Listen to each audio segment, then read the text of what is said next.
आज के कालांश में हम अध्ययन करेंगे बीए तृतीय वर्ष। विषय है हिंदी साहित्य। प्रथम प्रश्न पत्र। प्रश्न पत्र का नाम है आधुनिक हिंदी कविता। आधुनिक हिंदी कविता के अंतर्गत जो चतुर्थ इकाई है उसका हम अध्ययन करेंगे। चतुर्थ इकाई के अंतर्गत हम पूर्व के कालांश में भारतेंदु युग की काव्य प्रवृत्तियां, द्विवेदी युग की काव्य प्रवृत्तियां और छायावादी युग की काव्य प्रवृत्तियों का अध्ययन कर चुके। आज अध्ययन करेंगे प्रगतिवादी काव्य की प्रमुख काव्य प्रवृत्तियां कौन कौन सी हैं। इससे पूर्व प्रगतिवाद की थोड़ी संक्षिप्त जानकारी ले लेते हैं। आधुनिक जो काल है उसका जो प्रवेश द्वार था वह था भारतेंदु युग। भारतेंदु युग की समय सीमा है 1850 से 1900। इसका जो द्वितीय जो था वह है द्विवेदी युग। द्विवेदी युग की समय सीमा है 1900 से 1918 ईस्वी। तीसरा इसका जो चरण है वह है छायावाद। छायावाद की समय सीमा है 1918 से 1936 ईस्वी। और आज अध्ययन करेंगे हम प्रगतिवाद का। प्रगतिवाद की समय सीमा है 1936 से 1943। और प्रगतिवाद के बाद अध्ययन करेंगे प्रयोगवाद का, फिर नई कविता का और षाठोत्तरी कविता का। तो प्रगतिवाद छायावाद के बाद आने वाला काल है और इसकी समय सीमा 1936 से 1943 ईस्वी मानी गई है। यानी कि द्विवेदी युग की स्थूलता के प्रतिक्रिया स्वरूप छायावाद में सूक्ष्म का विद्रोह था। यानी कि द्विवेदी युग में समाज और समाज में व्याप्त बुराइयों का चित्रण किया गया और इसकी प्रतिक्रिया स्वरूप छायावाद में मानव मन की अंतः पीड़ा, मानव मन के सूक्ष्म भावों का चित्रण किया गया। अब वही प्रगतिवाद में छायावाद की स्थूलता के विरुद्ध, छायावाद की सूक्ष्मता के विरुद्ध स्थूलता का विद्रोह है। यानी कि द्विवेदी युग में समाज का चित्रण था, छायावाद में व्यक्ति और अंतः मन की भावनाओं का चित्रण था और पुनः प्रगतिवाद में समाज और समाज से जुड़ी हुई समस्याओं का चित्रण किया गया। तो भूमिका में यही लिखा जाएगा कि आधुनिक जो काल है उसमें जो प्रथम चरण भारतेंदु युग, द्वितीय चरण द्विवेदी युग और द्विवेदी युग की प्रतिक्रिया स्वरूप जो छायावाद आया और छायावाद की प्रतिक्रिया स्वरूप जो काल आया उसे प्रगतिवाद के नाम से जाना गया। इसमें शोषक और शोषित वर्ग, शोषक वर्ग जो शोषण करने वाले हैं, शोषित वर्ग जिसका शोषण हो रहा है, तो इन प्रगतिशील कवियों ने उन दीनहीन गरीब जनता में असहाय उस शोषित वर्ग में शोषक वर्ग के विरुद्ध नवीन क्रांति की भावना, नवीन जागृति की भावना भरने का प्रयास किया, जिसकी काव्य प्रवृत्तियां निम्न प्रकार हैं। देखते हैं, एक बार संक्षिप्त अध्ययन कर लेते हैं। पहली काव्य प्रवृत्ति है सामाजिक यथार्थवाद। दूसरी काव्य प्रवृत्ति है क्रांति की भावना। तीसरी काव्य प्रवृत्ति है सांस्कृतिक समन्वय। चौथी काव्य प्रवृत्ति है बौद्धिकता का प्रसार। पांचवी है मानवता विश्व बंधुत्व की भावना। छठी काव्य प्रवृत्ति है नारी समानता। सातवीं काव्य प्रवृत्ति है प्रेम का सामाजिकरण और आठवीं काव्य प्रवृत्ति है प्रकृति चित्रण और नवीं काव्य प्रवृत्ति है कला पक्ष और अंत में आएगा निष्कर्ष। वापस देखते हैं सामाजिक यथार्थवाद।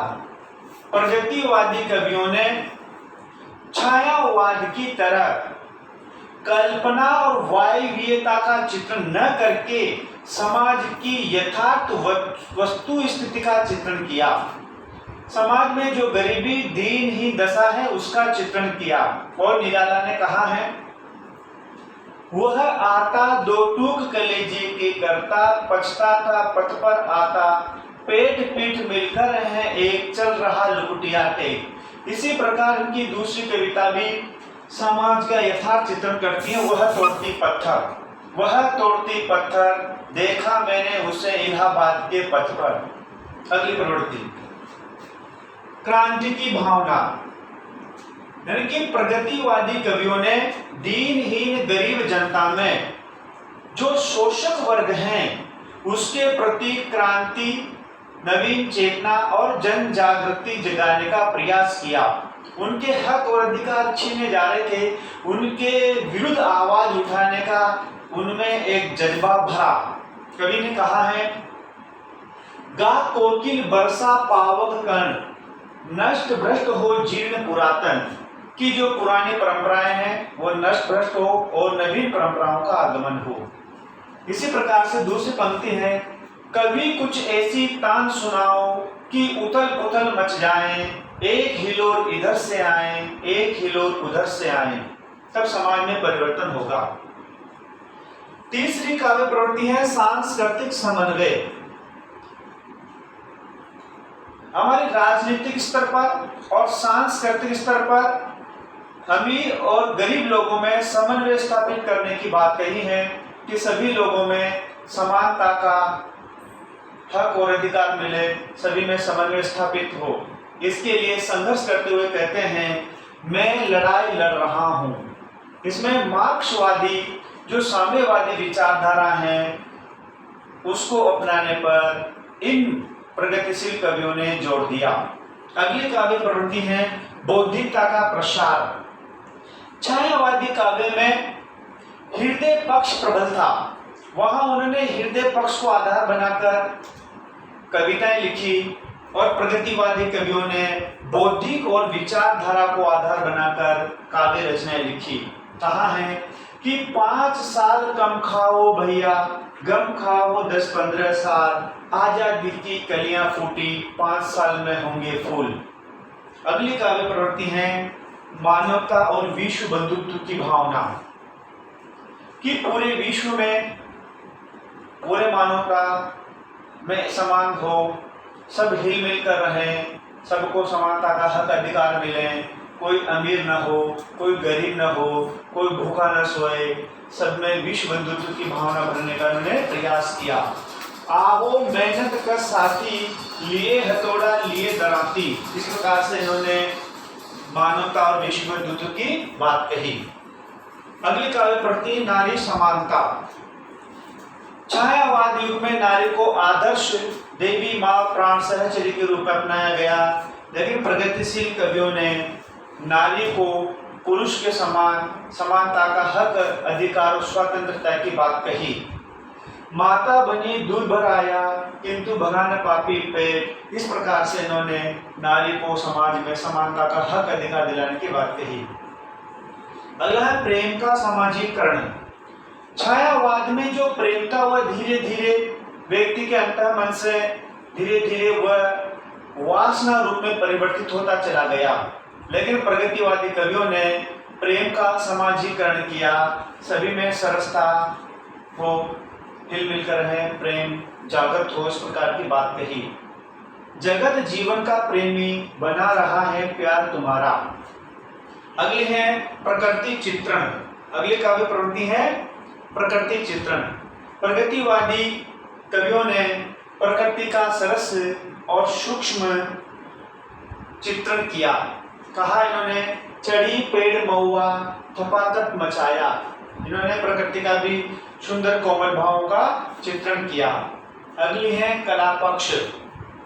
प्रगतिवादी कवियों का जो कला पक्ष है वह भाव पक्ष के समान ही सहज और सरल है, और प्रगतिवादी जो काव्य भाषा है वह सहज सरल है और इसमें प्रादेशिक आम बोलचाल की ग्रामीण शब्दों का, भाषाओं का प्रयोग भी हुआ है। और अंत में आता है निष्कर्ष। निष्कर्ष में अपन लिखेंगे निष्कर्ष में अपन लिखेंगे कि छायावाद की सूक्ष्मता के विरुद्ध में जो हिंदी साहित्य में काव्यधारा चली उसे प्रगतिवाद के नाम से जाना जाता है, जिसमें समाज क्रांति, दीनहीन गरीब नारी सबको हक अधिकार मिले, सबको समानता का अधिकार मिले, इसी बात कही है। पुनः एक बात काव्य प्रवृत्ति को देखते हैं। पहली है सामाजिक यथार्थवाद, दूसरी है क्रांति की भावना, तीसरी है सांस्कृतिक समन्वय, चौथी है बौद्धिकता का प्रसार, पांचवी है मानवता विश्व बंधुत्व, छठी है नारी समानता, सातवीं है प्रेम का समाजीकरण, आठवीं है प्रकृति चित्रण और नवीं है कला पक्ष और अंत में लिखेंगे निष्कर्ष। अगले कालांश में हम अध्ययन करेंगे प्रयोगवाद और उसकी काव्य प्रवृत्तियों का। धन्यवाद।